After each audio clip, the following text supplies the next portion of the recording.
بسم الله الرحمن الرحيم الحمد لله والصلاة والسلام على سيدنا رسول الله وآله وصحبه ومن والاه. اللهم يا منور يا فتاح نور قلوبنا بنور معرفتك وافتح لنا أبواب حكمتك وانشر علينا خزائن رحمتك إنك على كل شيء قدير.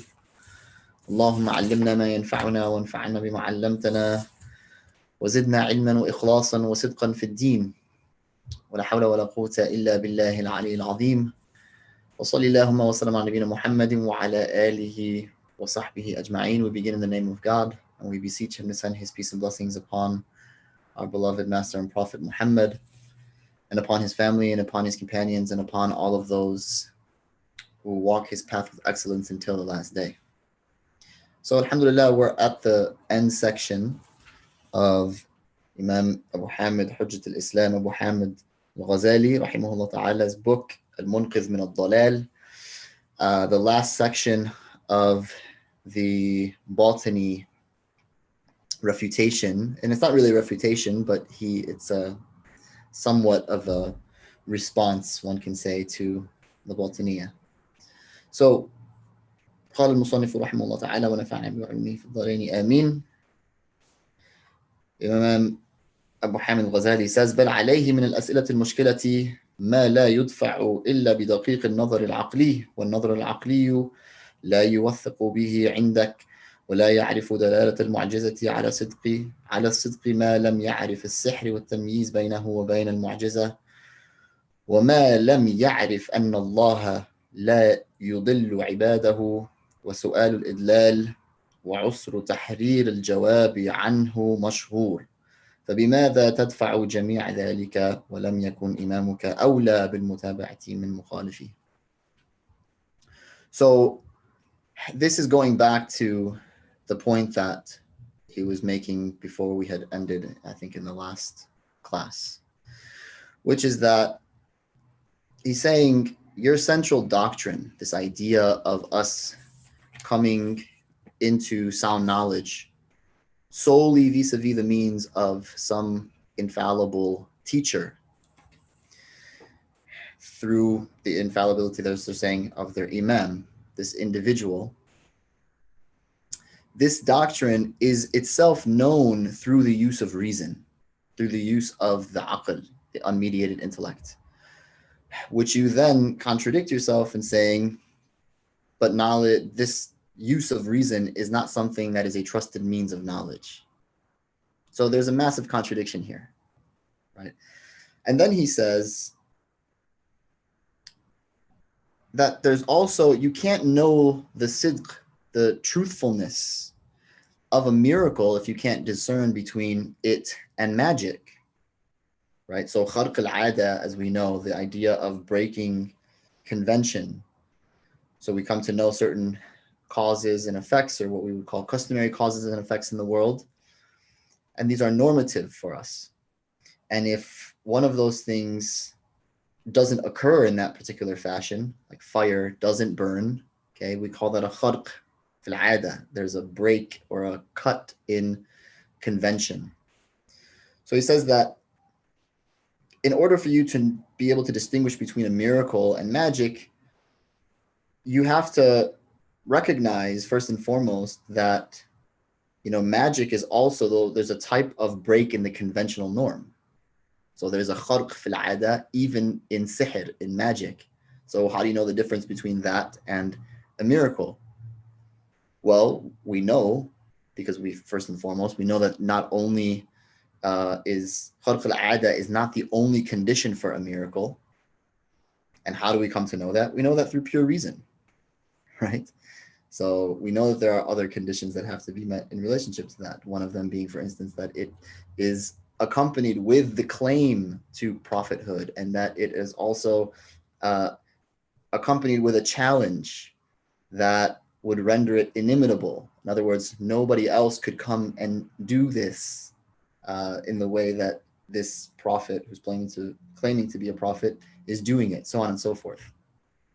So all of those things also render one, you're using your reason in order to come to those particular types of deliberations. And so, for us to be able to judge this individual, we would have to also be using reason in that light, right? And that Allah subhanahu wa ta'ala, as he says, does not misguide his creation. We would say that it's impossible for God's speech to be false. This is kind of a theological issue. But for example, it's impossible that something that God says is what we would call kadhib, which is the opposite of sidq. And by the way, what do we mean by kadhib in this sense? It doesn't mean lying. It's in contrast to sidq meaning truthfulness. And so the term as it was used, kadhib, as it was used by the Arab, actually meant something that's not true, something that doesn't correspond to reality. Okay. So sidq, i.e. something that does correspond to reality. Kadhib is falsehood, something that does not correspond to reality. Some academics misunderstood this, and they made very foolish mistakes looking at theological issues and misreading the intellectual history, one can say. Like, for instance, when it was said by one companion that another companion of the Prophet, sallallahu alaihi wasallam, kadhib, okay? So one of the companions of the Prophet said about another companion, huwa kadhib. He kadhib. He didn't mean that he was lying. What he meant by that statement is that he said something that's not true. He spoke falsely, either intentionally or unintentionally.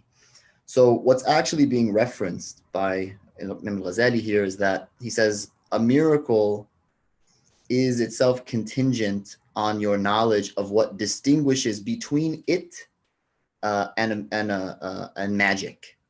Okay, a miracle is contingent on your knowledge of what distinguishes between it and magic. And a miracle is contingent on your knowledge that the speech and the commands that Allah subhanahu wa ta'ala is giving connect to that which is true, since knowledge is true. And he says, this is from some of the complicated matters in religious discourse, but if you take these things to the logical conclusions, you realize he has a point here.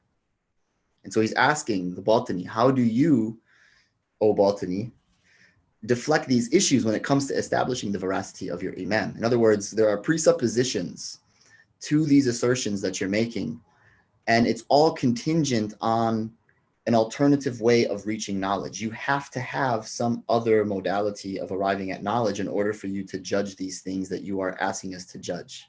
So then how can you say the only way to arrive at knowledge is through an infallible Imam?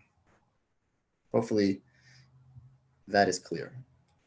فسيرجع للأدلة النظرية التي ينكرها وخصمه يدلي بمثل تلك الأدلة وأوضح منها، وهذا السؤال قد انقلب عليه انقلابا عظيما لو اجتمع أولهم وآخرهم على أن يحيروا عنه جوابا لم يقدروا عليه. So he says it's inevitable that you are going to have to resort to the intellect at some level. Okay? You have to resort back to the aql. And you actually hold that the aql is incapable of arriving at knowledge, but you have to use it. Okay? You're going to argue it. You're going to argue whatever it is that you're going to argue, but at the end of the day, you are using the intellect. So how do you respond to this claim that the only route to knowledge is through an infallible Imam? You're never, as he says, you're never going to be able to properly refute this argument. And this is important on many fronts because, number one, it shows that Imam al-Ghazālī is absolutely against this concept of fideism. Okay, fideism meaning that faith is independent of or antithetical to reason, right? That's not his position, as you can see here. In other words, he's saying, as we talked about in the last class, the intellect is an arbiter in relationship to how one comes into these understandings. It's not saying that the intellect is everything, but rather that the intellect does provide us a modality of reaching certain types of conclusions that are absolute, i.e. they're resolute, they're knowledge. And it's on that basis that we're able to have something that allows us to know with yaqeen, right? And discern with yaqeen between what particular types of claims are actually true and which ones are not true, right? But in order to do that, you have to have some way of being able to distinguish that is coming from you as an individual yourself and that other human beings are able to arrive at. So this common denominator, one can say, of the intellect is that mechanism that Allah subhanahu wa ta'ala has given to us. وإنما نشأ الفساد من جماعة من الضعفة ناظرهم وإنما نشأ الفساد من جماعة من الضعفة ناظروهم فلم يشتغلوا بالقلب بل بالجواب وذلك مما يطول فيه الكلام ولا يسبق سريعا إلى الأفهام فلا يصلح للإفحام. So here he says the underlying issue behind why the Batinis are even a thing, like why we're even having to address this issue to begin with, going back to his initial discussion, is because he says they were insufficiently refuted. The people who tried to refute them, as he says, tried to give a reasoned response rather than what they should have done, which is what he calls al-qalb, okay, using their own argument against them, right? Yaqlib هذا الشيء, that he's turning their argument against them. And direct responses are often, things that are very lengthy for people to quickly understand. And so in doing it that way, it wasn't really an effective route, right? Rather, what he says they should have done is turned it against them in a way that was, much more quick and swift for people to realize quickly that, oh, there's something wrong here with the way that these individuals are thinking. فإن قال قائل فهذا هو القلب فهل عنه جواب؟ فأقول نعم، جوابه أن المتحير إن قال أنا متحير ولم يعين المسألة التي هو متحير فيها فيقال له أنت كمريض يقول أنا مريض ولا يذكر عين مرضه ويطلب علاجه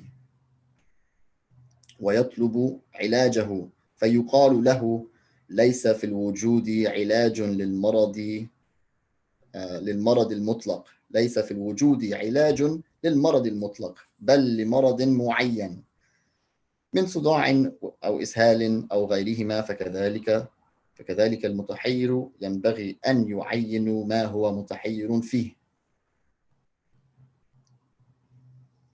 So he says, look, one might ask, is there a response? I know that, what you're doing is you're retorting the argument, but is there an actual response to the argument? And so Imam al-Ghazālī says, yeah, there is. And the response is, if a confused person says, I'm confused, without specifying what he's confused about, the response is to that person, you're like a sick person who doesn't specify what sickness they have. And so you should know that there is no remedy for like all sickness. Like some ultimate medicine or something that treats every single illness. There are particular treatments for particular illnesses, right? If I come to you with a torn ACL and you give me like Pepsid AC, that's ridiculous. I don't need Pepsid AC. It's an H2 blocker, like some sort of antacid. I need something else, right? And that's going to be specific, obviously, to my illness, to the injury that I have. And so Ghazali gives some examples of this, and he says, for a person who has a headache or things like this, right? So the point he's making is that a confused person, they need to specify what their confusion actually is, all right? فإن عين المسألة عرفته الحق فيها بالموازين الخمسة التي لا يفهمها أحد إلا ويعترف بأنه الميزان الحق الذي يوثق بكل ما يوزن به فيفهم الميزان ويفهم منه أيضا صحة الوزن كما يفهم متعلم العلم أو متعلم علم الحساب نفس الحساب وكون المحاسب وكون المحاسب المعلم عالما بالحساب وصادقا فيه، وقد أوضحت ذلك في كتاب القسطاس المستقيم في مقدار 20 ورقة فليتأمل. So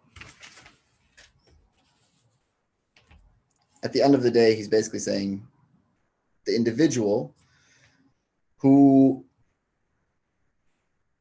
wants to come to a proper understanding of this, once again, in summation, there are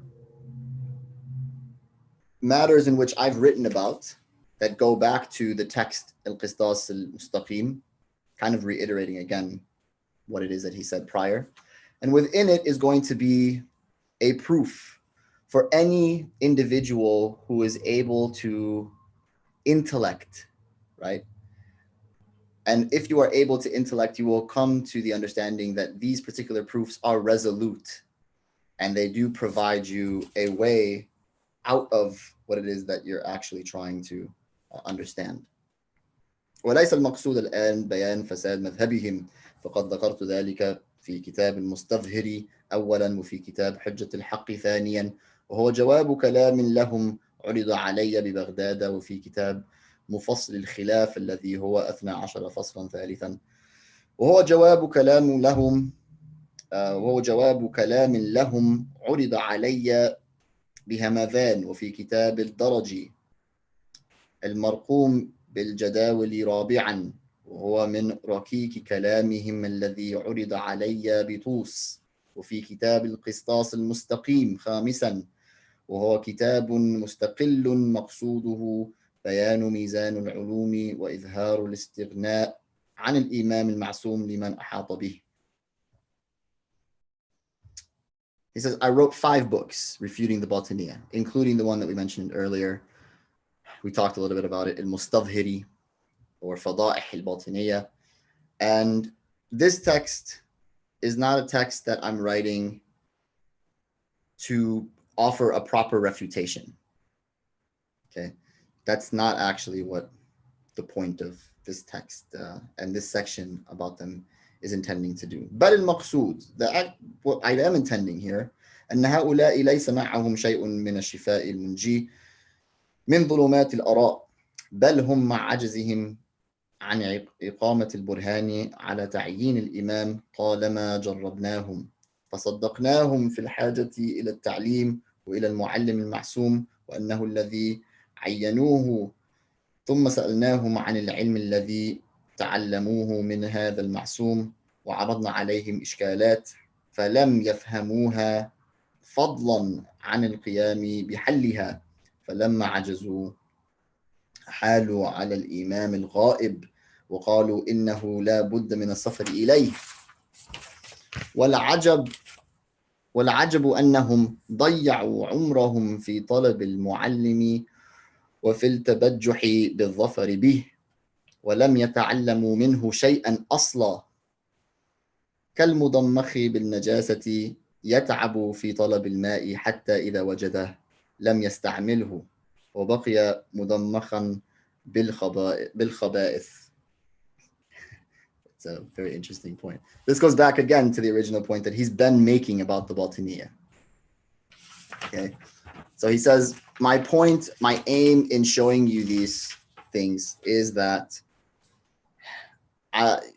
the objectives that they have, i.e. that they're going to rid the differences that exist under the Ummah by having one infallible opinion, he says is basically like a practical impossibility. It doesn't actually happen. This is actually very important for us to understand. I remember once speaking to an individual who in the community is very well intentioned, and we've heard this before from many people, the idea of, we need unity in the Ummah, we need unity in the Ummah. And it becomes kind of this like categorical imperative of like unity in the Ummah. Well, that's true. Yes, we do need unity in the Ummah. And unity, as we've heard time and time again, unity does not mean uniformity. So it's not, we're saying that everybody has to be the exact same thing. And in many ways, that conflation is something that we may say that we know unity doesn't mean uniformity, but in reality, when we're striving for this concept, we are thinking about it as uniformity in the community. Otherwise, we would be thinking about unity in a way that is much more intrinsic to the Islamic intellectual tradition, which is plurality, right? It's the idea that there are differences that are going on. And so this kind of idea of striving for unity, it's a good thing. It's a good thing. But the problem is when you assume that there's going to be uniformity without really saying it in that manner. That's not going to happen. And if we're really about the idea that there is going to be plurality and that is what our tradition is, we would be treating this issue in a very different light. We would recognize that, look, there are going to be differences. That's never going to go away. And so the aim shouldn't be to try to get them to go away. You know what I'm saying? Even though when you see people's disposition towards this process, that is what they're doing. So if it's inevitable that there are going to be differences and our aim shouldn't be to try to get them to go away, then what should our aim actually be? Right? And this is where Imam al-Ghazālī is addressing this point to these individuals by showing them what it should be is in giving people a proper methodology to think about, okay, what it is that they are actually arriving at, what it is that they are actually assuming in order for them to arrive at these types of conclusions, what commitments they've made, okay, what stakes are involved. All of these types of things begin to open up the framework that allow the individual to begin to see, oh, whoa, you know, this is what I'm doing. Before that, though, they're not really, they're doing what they believe is right in many ways, okay? And so Imam al-Ghazālī is, really bringing this out to the Batiniyah. He's saying this idea that you have where one infallible opinion is going to come in and completely unite the ummah under this one individual, it doesn't happen. Even in your own system, he's saying it doesn't happen, because inevitably, as we've shown, leadership has to deliver on issues that are going to come from themselves. So you have a community, we set up a community, we set up a society, there's local leadership involved. Okay, now we need to treat certain issues. So what happens when those issues go beyond what your teacher has treated? For the Batiniyah, right? This infallible teacher. What happens when the issues are not something that your teacher taught you? I say, well, let's go ask the teacher then. Okay, so now we have to wait for however long for all of this, and who knows what's going to happen. And sometimes we can't wait. We're not going to be able to wait. Some things, as we've seen, they actually need solutions right away. So what happens with all of this? What happens is now you have someone who has no methodology, no real training from his teachers to take this issue on. And so inevitably, you are bound to fail. And he says, it's crazy. You've spent your life running after this infallible teacher, this infallible imam. And in reality, he hasn't taught you anything. You've learned nothing from this person. Why? Because the madhab, the method that you're on, cultivates a type of intellectual paralysis. It's blind following. It's absolute imitation. You haven't been taught how to do anything for yourself in reality. It's all just go ask the teacher, go ask the teacher. This is really important to reflect on in our times. Very important to reflect on. This issue should be like a maxim, an axiom for all of us to think about. And it's in the same vein as the famous Chinese proverb, give a man a fish and you feed him for a day, teach a man to fish and you feed him for a lifetime, right? So think about it. If you're studying with someone who makes you become categorically dependent on them for your relationship with God, run away. Okay? Take it from me. Run away. That's not how this religion works. And it's not how any religion or spiritual tradition should work. Nihaiyan, categorically. If, on the other hand, you learn from someone who helps you unlock your human potential, where you've been given frameworks and tools that elevate your capacity in understanding the religion and in applying it, that's a real teacher. That's a real teacher. That's a sheikh or sheikha, haqqan, real. And that is someone that you should try and spend a lot of time with, as much as possible. And so Imam al-Ghazālī says, you know, like a person, he gives this metaphor. It's like a person who's soaked in najasa, impurity. And they're like frantically looking for water, and then they find water and they don't actually use it. Like they just remain in that state. Like how absurd, right? That's crazy. So it's an orientation that many, I would say, have put themselves into in the way that they think about religion. They assume that this is a proper orientation. It's absurd. And it really should be made apparent. ومنهم من ادعى شيئا من علمهم فكان حاصل ما ذكره شيئا من رقيق فلسفة فيثاغورس من رقيق فلسفة فيثاغورس. That's Pythagoras. Okay. وهو رجل من قدماء الأوائل ومذهبه أرق مذاهب الفلسفة وقد رد عليه أرسطاطاليس بل استرق كلامه واسترذله وهو المحكي في كتاب إخوان الصفا وهو على التحقيق حشو الفلسفة. So he says this intellectual genealogy that the Batiniyya are on, it actually goes back to Pythagoras. So Pythagoras is one of the early Ionian philosophers. And I actually didn't know that Pythagoras is part of that intellectual genealogy. If anybody knows more about this, by the way, has studied Pythagoras and some of the pre-Socratics, I would be very interested. But Imam al-Ghazālī is saying this trend of the Batiniyya, their philosophy goes back to Pythagoras.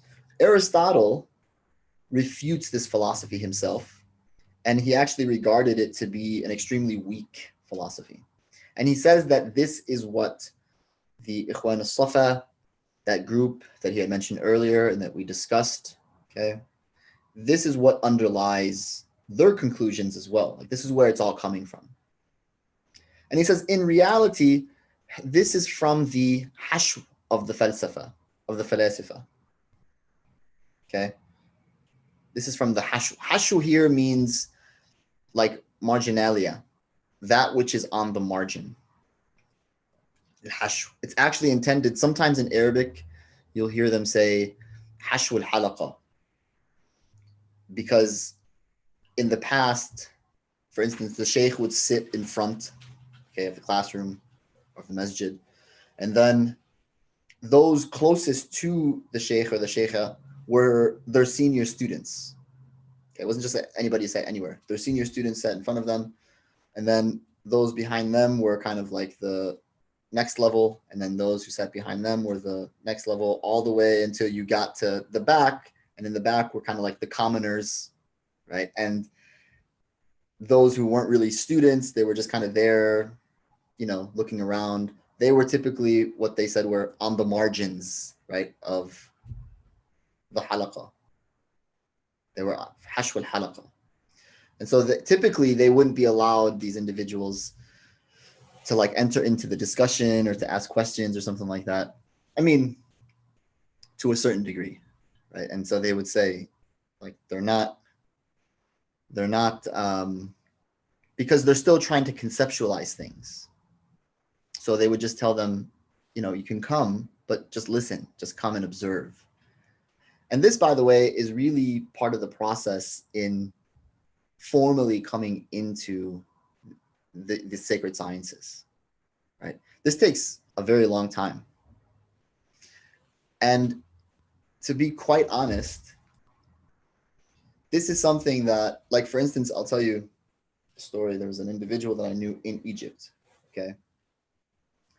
And he was a craftsman, and the way in which he came into that field is almost identical. So you can kind of see how this had permeated the ways of the Muslim world in general. Like, when you got into a particular field, you started typically very young. Typically there was somebody in your family who had already been doing this, and so they brought you into it. And for like the first maybe year, 2 years, who knows, right? Depending on what it is that you're doing, you literally aren't doing anything. All you're doing is you're coming and you're observing and you're listening, and that's it, right? Why? Because to properly conceptualize what's going on, they knew to properly conceptualize the field is crucial to you being able to master this thing. And that doesn't happen overnight. Some people are very smart, mashallah, you know, they're able to do this right away.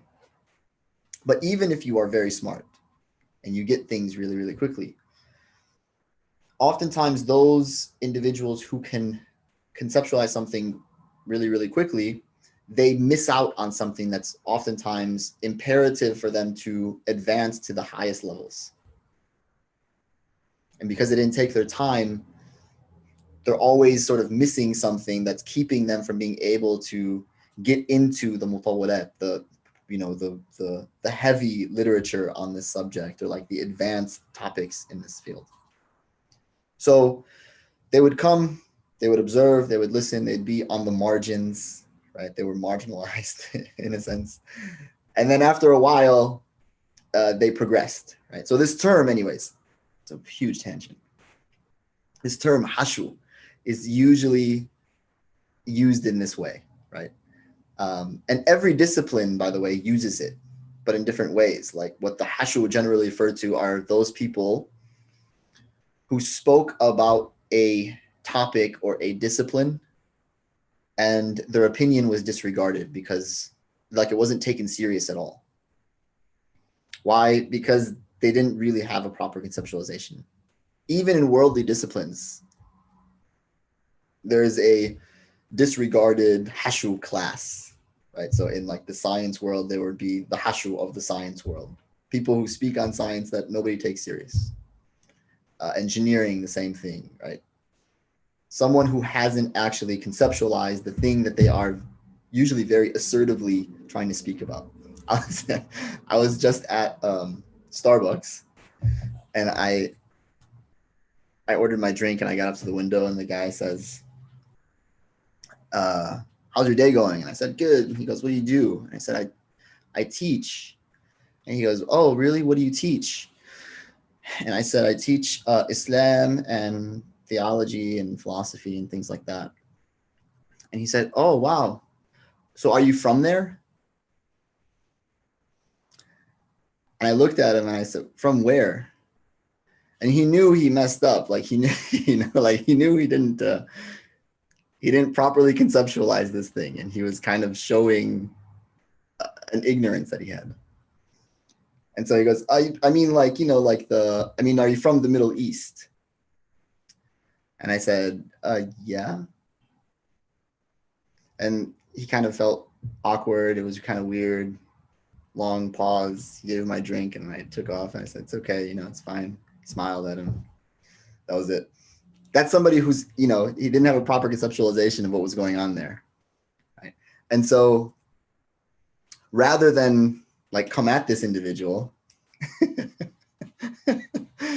how dare you, what kind of crazy sentiment is that or something? I knew he misconceptualized it. And that's why typically, the majority of our teachers would say in relationship to the hashu class, you just move forward. Like, you don't even need to reply. Let them say what they're going to say. And if you can just kind of subtly, in your acknowledgement of what's going on, allow them to understand that they've misconceptualized something. I didn't even try to do it. It just kind of happened. He said that. So, are you from there? After I said, I teach Islam. And I was just like, huh? So, yeah, anyways. And also this term was typically used in reference to some of the Hanabila, some of the Hanbalis, who claimed that they were following Ahmad ibn Hanbal, and in reality had grossly misconceptualized God, and they began to talk about God as a physical being with a body and these kinds of things. All right. So that's what he's saying, is that this idea, it comes from the hashu of the falasifa. It comes from this group, this marginalized group of individuals who nobody took serious in philosophy, in Greek philosophy. فالعجب ممن يتعب طول العمر في تحصيل العلم ثم يقنع بمثل ذلك العلم الرقيق المستغث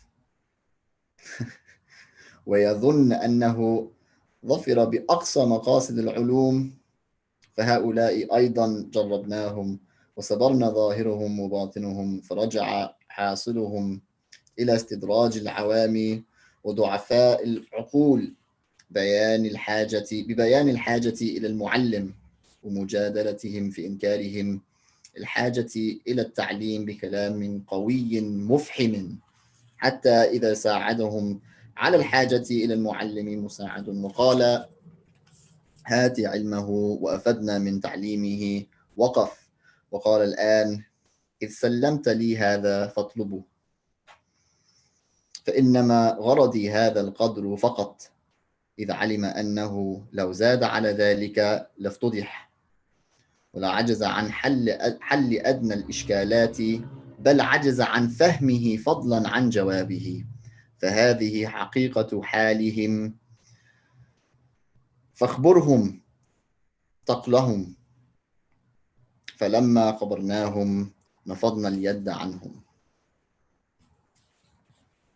So this is the last little piece here. So at the end of the day, Imam al-Ghazālī is saying about this group, we fully understood what's going on here with them. We know their arguments, we know their method.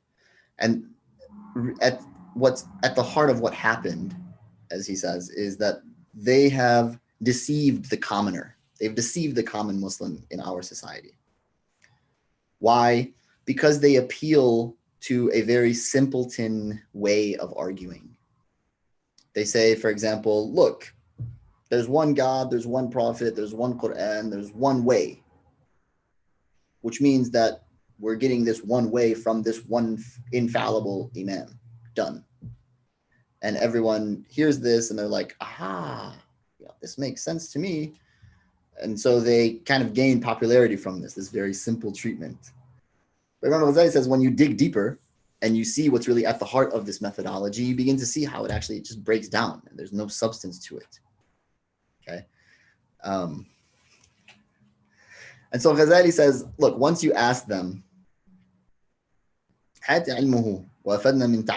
like, share with us from this teacher's knowledge and let us benefit from them, they're stumped. They don't really do anything. Why? Because he says they don't have any real knowledge. All they can do is respond by saying, well, like, I'll put you in contact with this individual.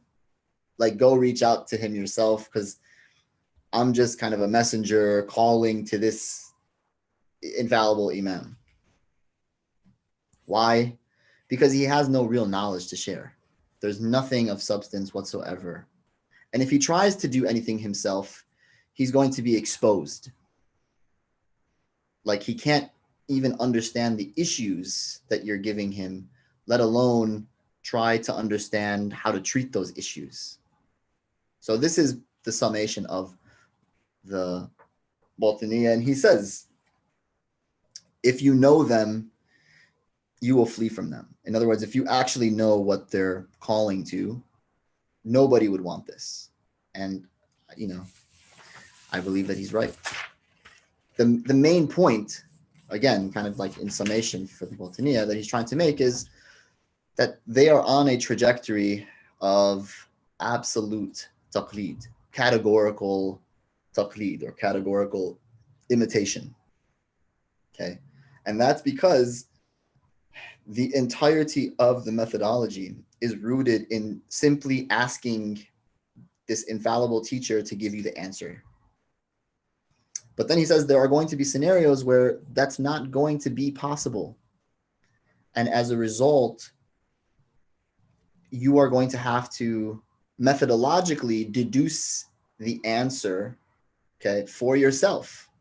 And since you haven't been given a coherent methodological approach, nor have you been trained in any way, in a way that actually provides them a type of autonomy, since their whole approach is contingent on the imam, they're forced to either do nothing or you have to go beyond the imam. But now, without a knowledge of how to deduce for themselves in a way that is consistent to their methodology and coherent and so forth, you're not actually going to be able to do anything. And so he traps them in this way and exposes what they're really doing.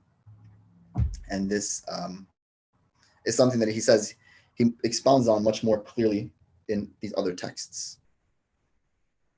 Alhamdulillah.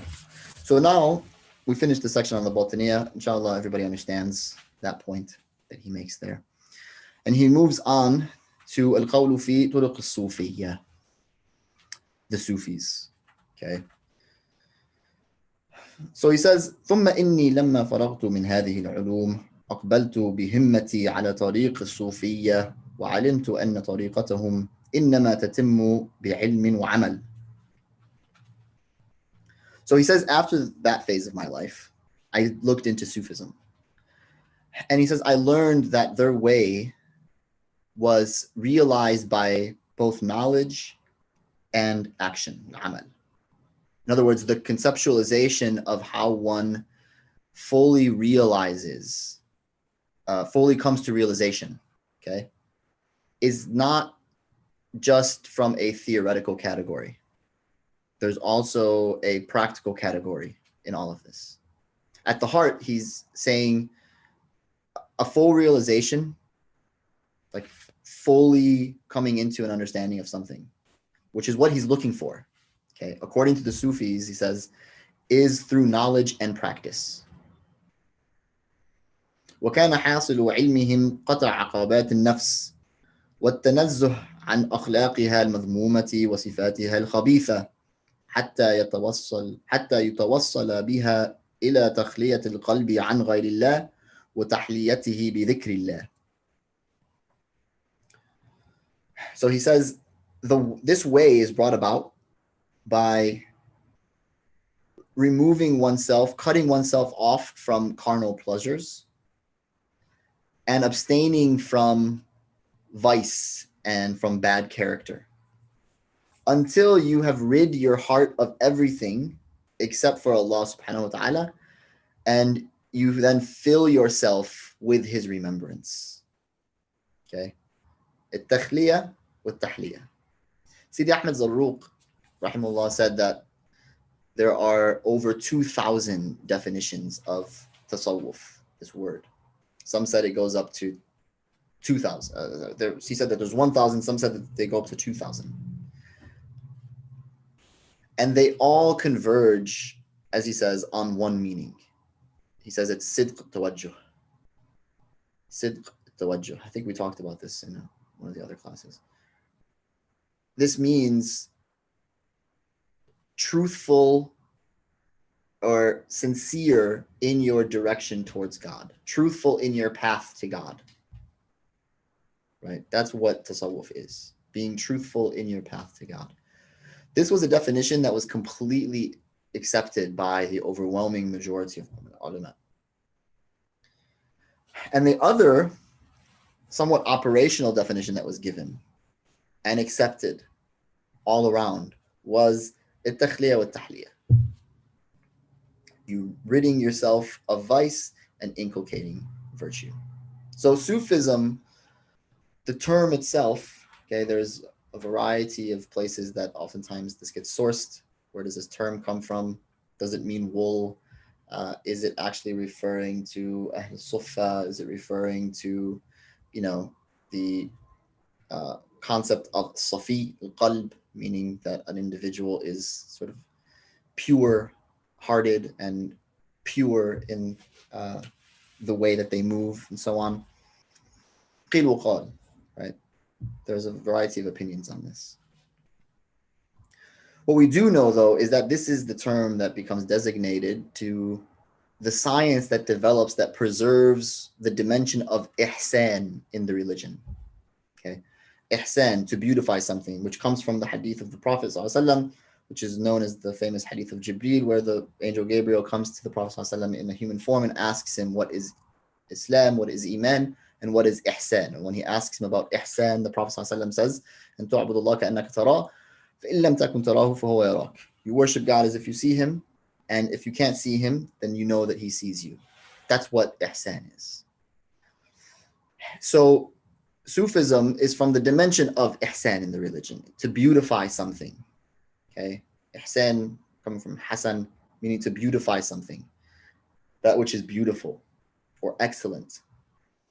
So how is this ihsan fully realized in respects to it being for Allah? Well, there needs to be ikhlas, there needs to be sincerity. And that's why Allah subhanahu wa ta'ala says in the Quran, وَمَا أُمِرُوا إِلَّا لِيَعْبُدُوا اللَّهَ مُخْلِصِينَ لَهُ الدِّينَ حُنَفَاءَ. They were not instructed to anything but worshiping and devoting their lives to God. So this component of ikhlas, it carries an inward function. It's an inward reality. Okay, and obviously it's extremely important. It has to do with your sincerity, your intention behind why you're doing what it is that you're doing. But there are external manifestations as well. So, and one can do beautiful things externally with ihsan, with you make it beautiful. Obedience and piety and all of these things are from your outward actions. Okay, and they're beautiful. And we strive to make them beautiful, but they're not fully realized without it being connected back to this internal driver, one can say, these internal realities, which are actions of the heart. And that is something that is between you and God. Nobody else sees that. Nobody else, right? There's no manifestation of that to the outside world. So tasawwuf has an outward reality, which is ihsan, and an inward one, which is ikhlas, as one of our teachers describes it. وَكَانَ الْعِلْمُ أَيْسَرَ عَلَيَّ مِنَ الْعَمَلِ.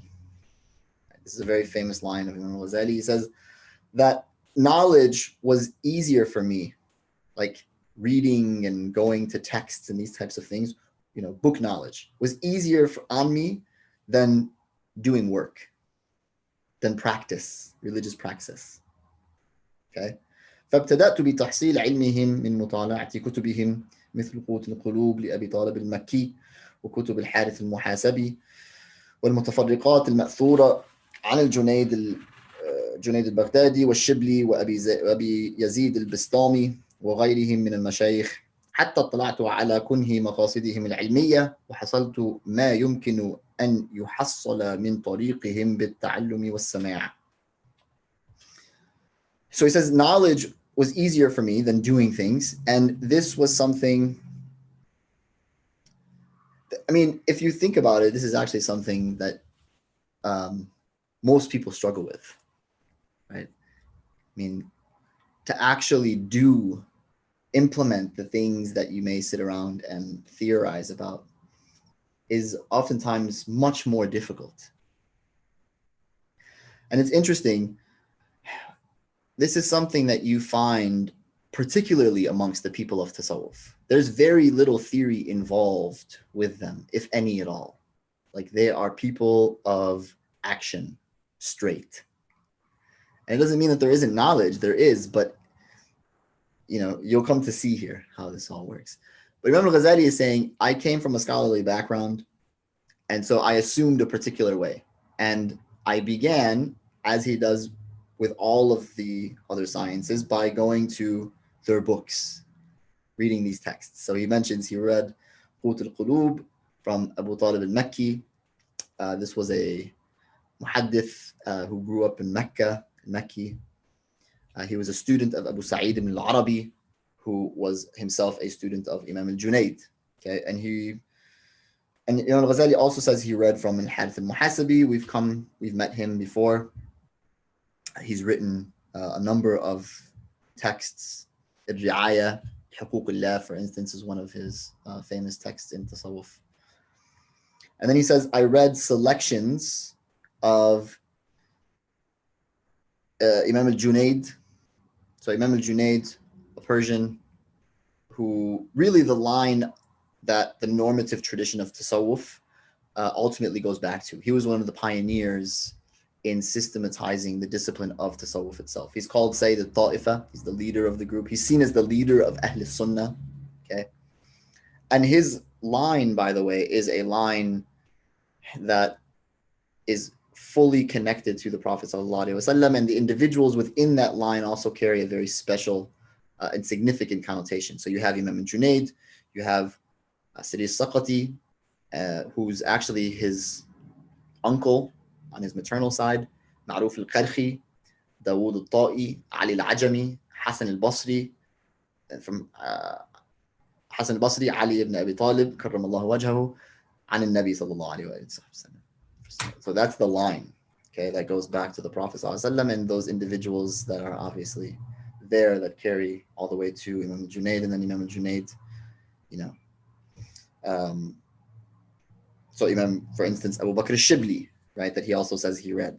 Abu Bakr al-Shibli is one of the greatest students of Imam al-Junayd. He's also a Persian scholar. He's a Maliki. And then Abu Yazid al-Bistami, he's earlier. Abu Yazid al-Bistami is who they call Sultan al-Arifin. He's the king of the knowers, or the Gnostics. Also from Persian heritage. All of these individuals, and this is really what's important here, all of these individuals are recognized as the people of Tasawwuf, Ahl Tasawwuf, and they are from Ubbad al-Salaf. These are the worshippers, the people of God, the people of Tasawwuf, from amongst the Salaf, from amongst the righteous predecessors of our heritage. Okay? This is by ijma' of the ummah.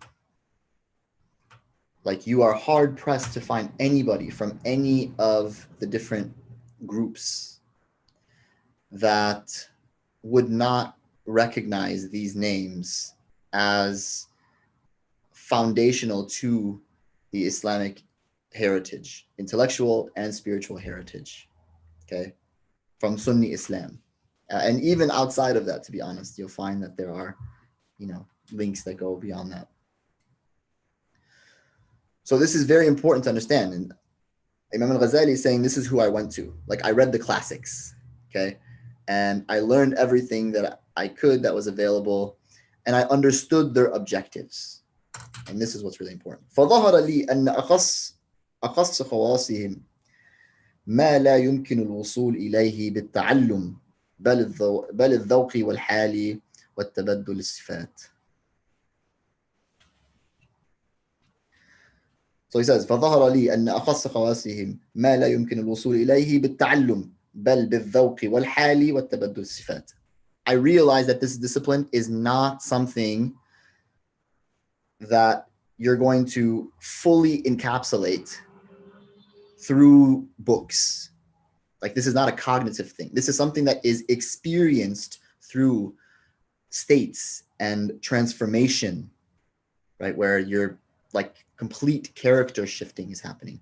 Going from someone, for instance, who has certain qualities like envy and jealousy and pride and arrogance, etc., to someone who is now humble and kind and generous, and, you know, and this is transformative. It's a transformative process. You as the individual are transforming. And even from a cognitive level, one can say, because so much of what we're able to come to know is contingent on our state of being. like where we are, how we, are coming to the material that we're coming to. So if we transform that state, it makes sense that you also now begin to open yourself up to receiving knowledge that wasn't there for you prior. And more importantly, you arrive at the fruit of that knowledge, thamaratul ilm, the fruit of that knowledge. But what he's talking about here is that you are experiencing knowledge. You experience that which you come to know. It's an experiential form of knowledge.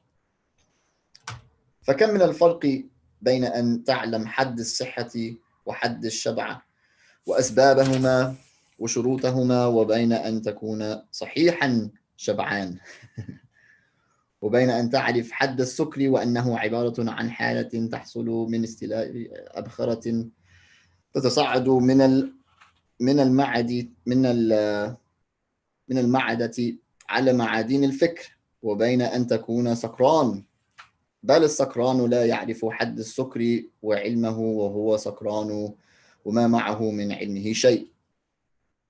So he says how different a process it is to have knowledge, for instance, about the definition of health and the definition of satiation and the different causes that those things come about through and the conditions, and actually being thirsty and actually, being hungry and wanting to, from an experiential perspective, satiate yourself.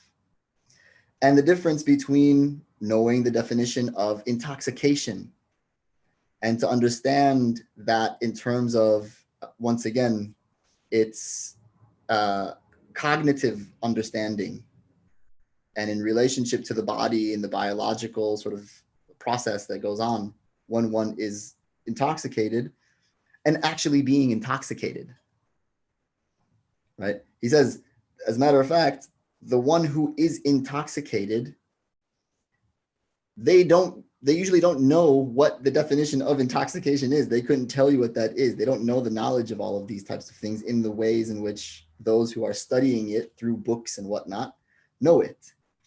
Okay.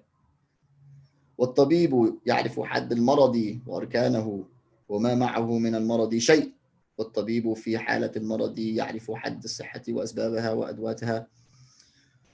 وأدويتها وهو فاقد للصحة فكذلك فرق بين أن تعرف حقيقة الزهد وشروطه وأسبابه وبين أن يكون حالك الزهد وعزوف النفس في الدنيا فعلمت يقينا أنهم أرباب أحوال لا أصحاب أقوال وأن ما يمكن تحصيله بطريق العلم فقد حصلته ولم يبقى إلا ما لا سبيل إليه بالسماع والتعلم بل بالذوق والسلوك. Okay. So then he gives another example again. He says, listen, even the doctor and their knowledge of illness and all of the pillars and the conditions and whatnot of a particular illness is one thing. And then the doctor who actually has the illness is a completely different thing. Okay. And again, in terms of somebody who's a pharmacist, understanding the different medicines that are out there is one thing from a knowledge perspective, and actually taking the medicine is a completely different thing. So likewise, this is فرق بين أن تعرف حقيقة الزهد وشروطه وأسبابه وبين أن يكون حالك الزهد. So this is the difference between somebody who knows, who studied the differences, in relationship to what the reality of zuhd is, renunciating worldly pleasures and the conditions and the causes for these types of things, and somebody who's in the state of zuhd. Okay. So then he says, and we'll end here. I came to know with certainty that these individuals, the Sufiya, are really the people of these states, ahwal. Okay. They understand this sort of psycho-spiritual reality, because there's a psychology component within it, but it's a spiritual reality as well. They are not people of aqwal. They are not people who sit around and theorize and discuss issues. And you cannot fully grasp this particular knowledge in the way in which I grasp the other types of knowledge. In other words, this type of knowledge is not going to come about through listening and learning and discussion and so on and so forth. It comes about through spiritual wayfaring, traversing a path, وبالذوق, and experiencing, tasting, literally tasting what these realities actually mean. We'll end here. The next section that he goes through is actually one of my favorite sections, and it's an extremely important section. So, inshallah, we'll give it its due time next time. بإذن الله تعالى وصلى الله وسلم على نبينا محمد وعلى آله وصحبه وسلم. Any questions?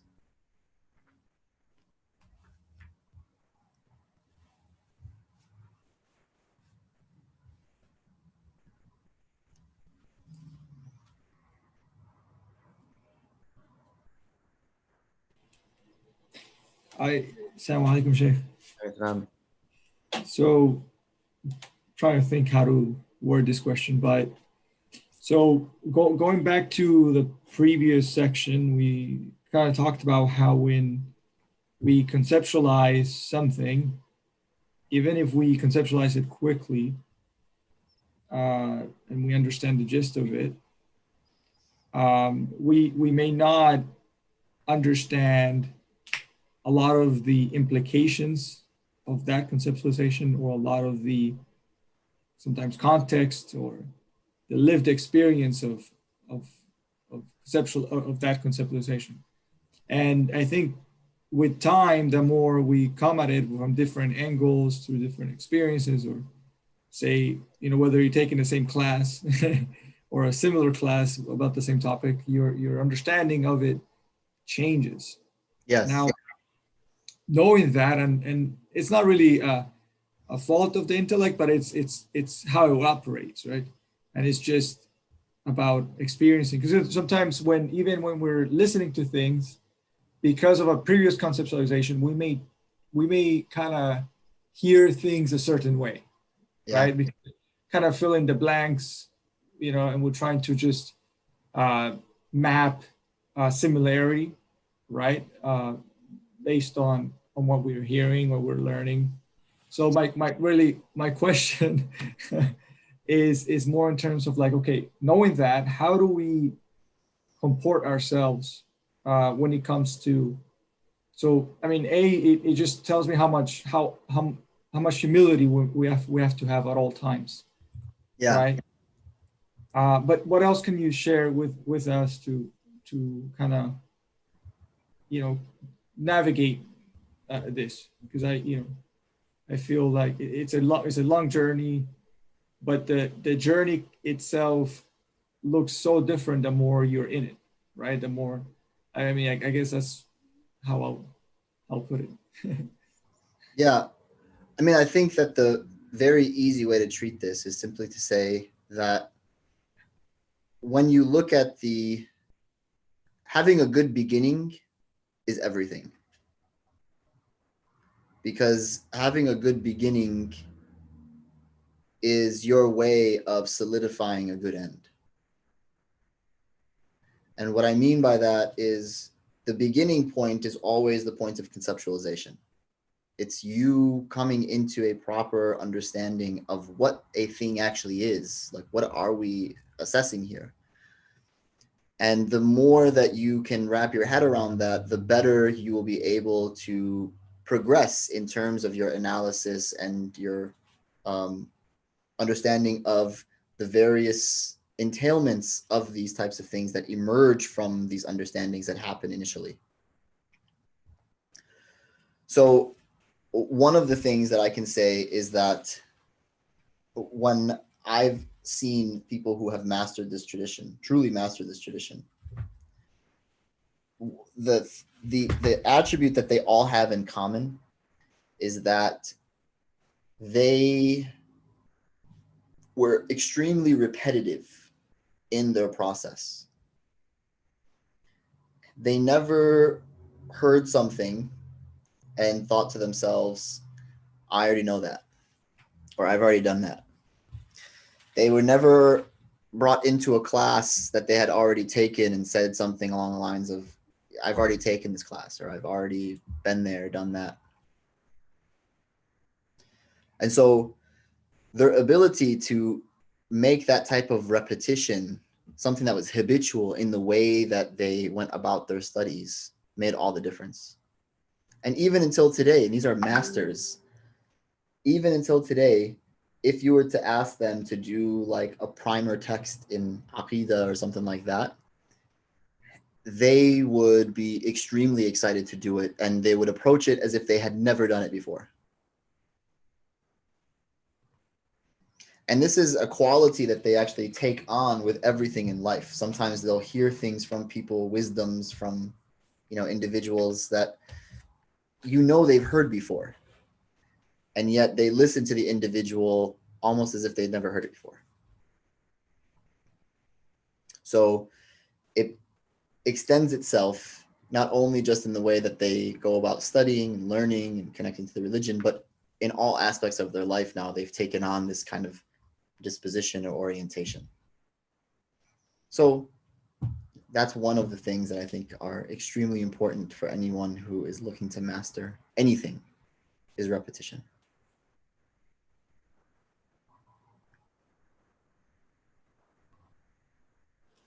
Barakallahu feekum. Barak feek. Any other questions? Very good question.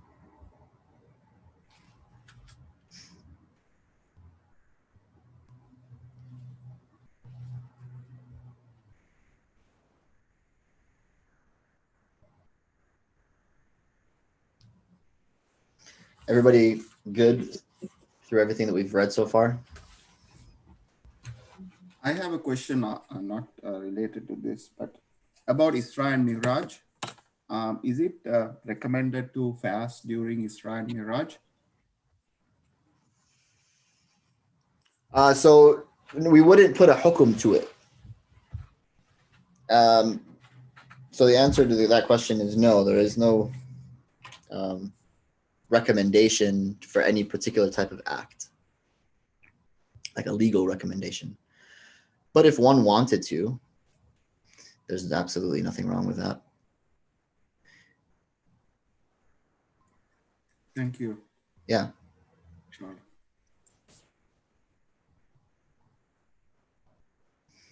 Yeah, I'm not sure. Maybe the Majlis is going to do some sort of programming on that night. We'll see. I have another question about the Prophet's ascension. If it's okay to ask the question right now, but if it's not a good time, I'll ask you some other time. Yeah, no, that's okay.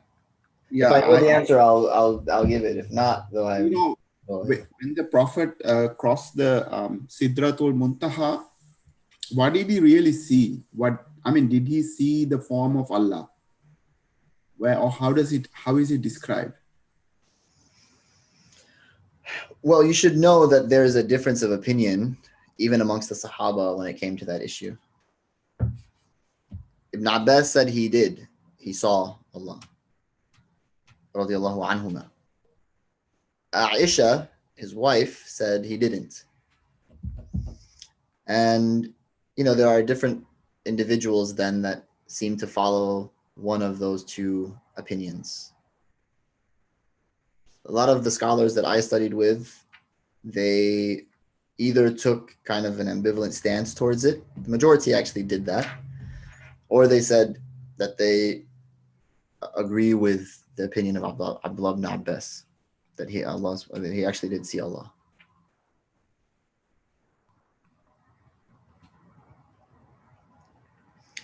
It's one of the most moving stories, and even just to think about it, it's a very spiritually compelling and uplifting and inspiring story to hear. So may we always remember it, and may we always be reminded of it and remind one another of these types of things. Thank you for the beautiful reminder.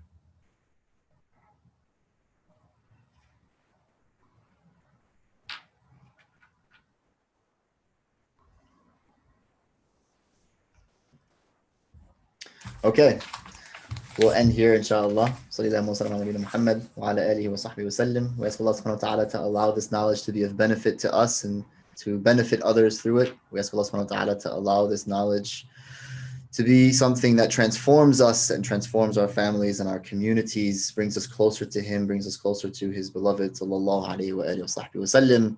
We ask you, Ya Allah, to allow our path to be the path of the Prophet, sallallahu alaihi wa sallam, and our understanding of his legacy to be proper and to implement it in a way that pleases you. Ya Arhamur Rahimin, Ya Arhamur Rahimin, Ya Arhamur Rahimin. Wa sallallahu wa sallam ala nabiyyina Muhammad wa ala alihi wa sahbihi ajma'in. Al-Fatiha.